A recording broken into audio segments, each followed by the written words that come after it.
Joining me now is retired US Navy Captain James Fanell, former Director of Intelligence for the US Pacific Fleet Command. Thanks for joining us, Jim. Good to talk to you again.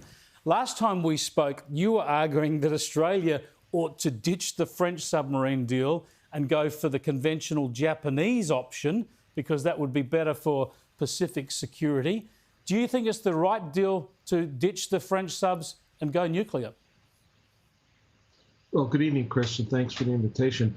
I think this is, as you said, an historic event, and I think it's the right move for Australia.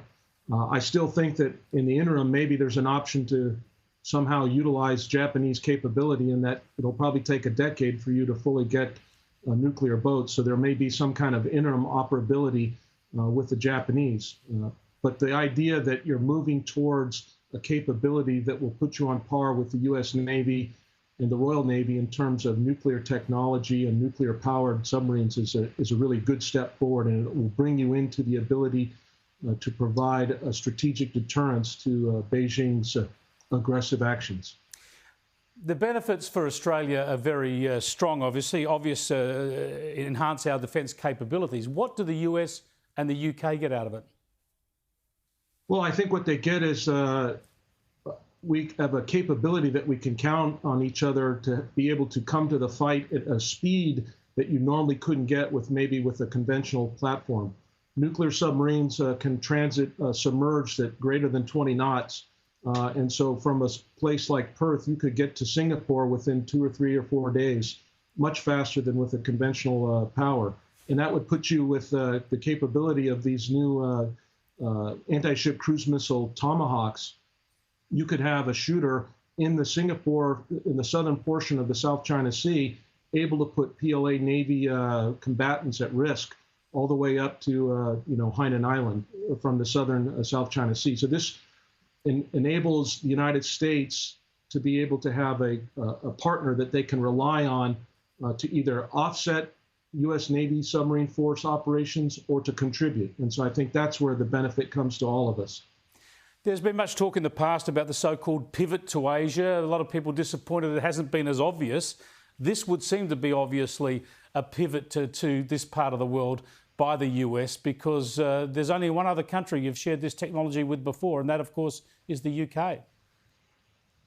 Right. This is a major demonstration of a commitment beyond just a PowerPoint bumper sticker, as the pivot in many ways was. So this is something that I think people will be able to in Australia, the United States, and UK to be able to tangibly measure whether or not progress is being made. With the experience of the French deal, I think there's going to be a lot of pressure now on all concerned to not have another episode like that.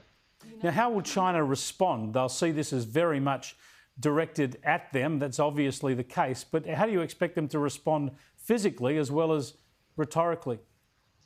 I expect them to continue on the trajectory that they've been on for the last 2 decades.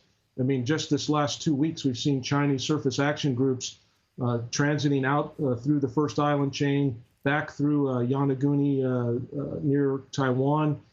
There's simultaneously bomber forces penetrating the Taiwan Southern Air Defense Identification Zone. You've had in the last month and a half reports about new nuclear ICBM silos out in central China, 350 of them, concurrent with Chinese officials talking about maybe we need to nuke Japan and showing videos of sending nuclear missiles into Japan. So China's been threatening the region. There's no question about that. Your former prime minister said that China's a land power. Well, he may need to go back and do some more research because China has become a major naval power, and that trajectory, it doesn't look like it's going to decline. It's continuing to grow. So what you will see is increased rhetoric. They will use this announcement as a chance to beat up all 3 nations and say that they are the aggressors. But the reality is China has been the aggressor in the maritime domain over the last 20 years, and it's growing every day. The former Prime Minister you mentioned to, just very briefly and finally, was former Labor Prime Minister Paul Keating. He says this deal will ensure that we're locked into the American side of any conflict with China. But surely that's been a reality since the ANZUS Treaty was signed. So there's no circumstance in which there could be conflict between the US and China, and Australia would be standing back as a neutral observer.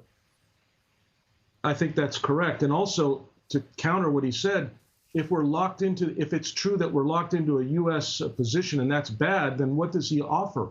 To be locked into a PRC-dominated world? I don't understand that. Agreed. Thanks for joining us, Jim. I appreciate it. Thank you.